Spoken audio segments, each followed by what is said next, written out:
Good morning and welcome to Coffee with John. Looking forward to having Scott H. Silverman on the show again. Scott, it's always great to see you. You're a crisis coach and a family navigator. I wanted to have you on for another series because it just seems like I'm reading so much about the opioid epidemic and all of these horrible stories.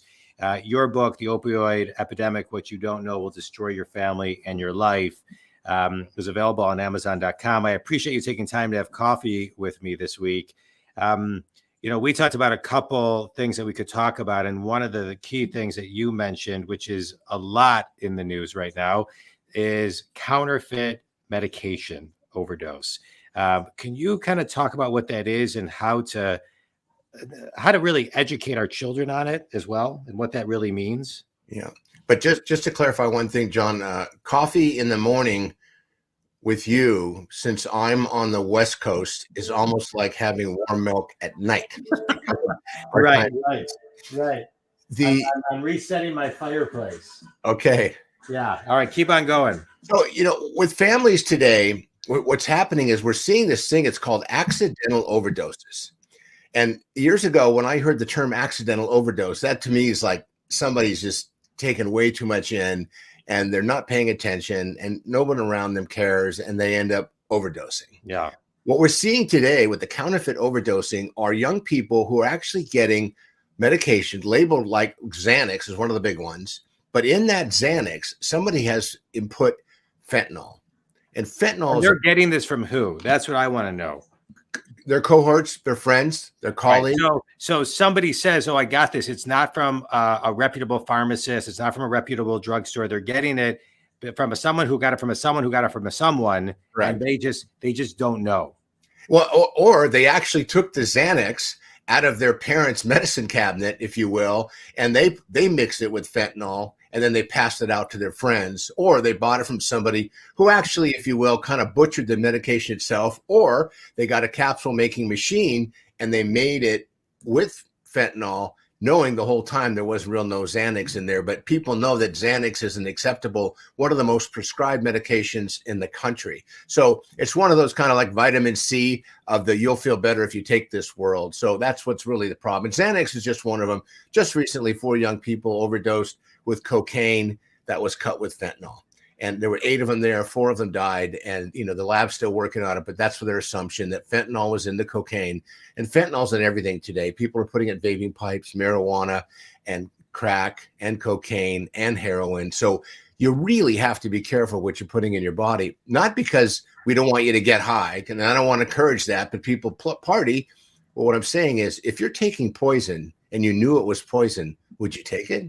So how do you know? Like, what do you do to avoid getting counterfeit? If you're taking something you're not sure where it came from, I would absolutely encourage you not to take it. Meaning, it's not like you're going to the casino and gambling with a few bucks. You're actually risking your life.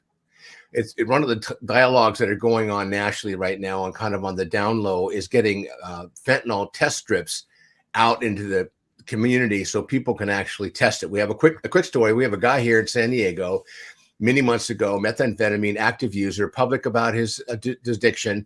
And he shared that when he takes his methamphetamine now, he gets a hold of fentanyl test strips. He tests the methamphetamine to make sure that his drug of choice isn't contaminated with a poison that could kill him.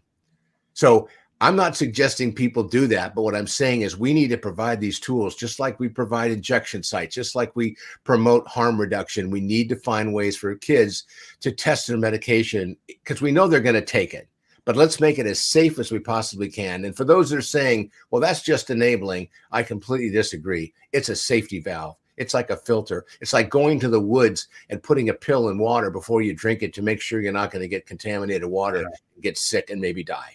I hate this conversation as a father of, a 16 and a 19-year-old.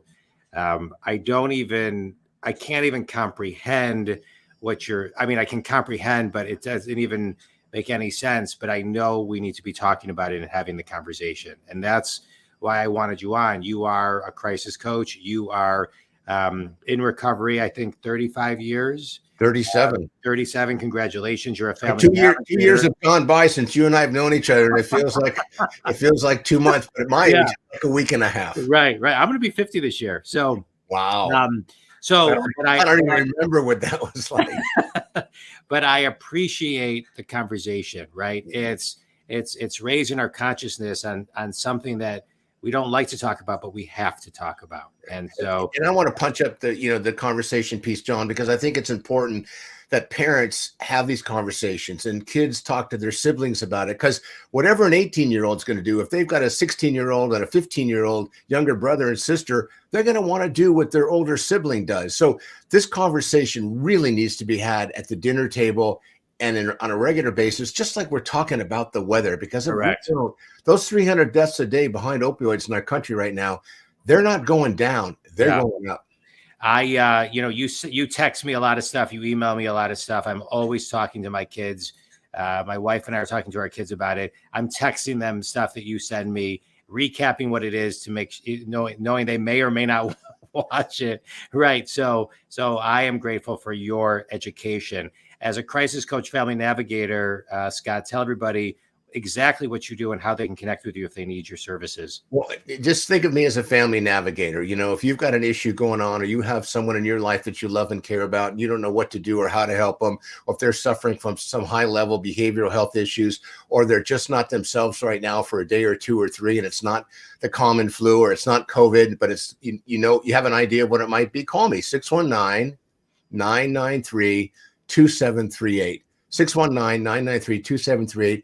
And just Google me, Scott H. Silverman. You can find me anywhere, and then email me. Let's start a conversation. And if I can be your crisis coach, I want to do it.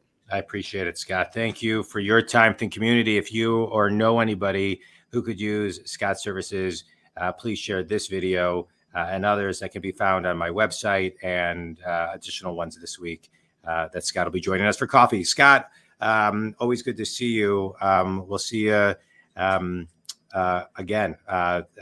We got 2 more episodes we're going to be doing, 2 more. Thanks, everybody. Have a good day, everybody. Thanks, John.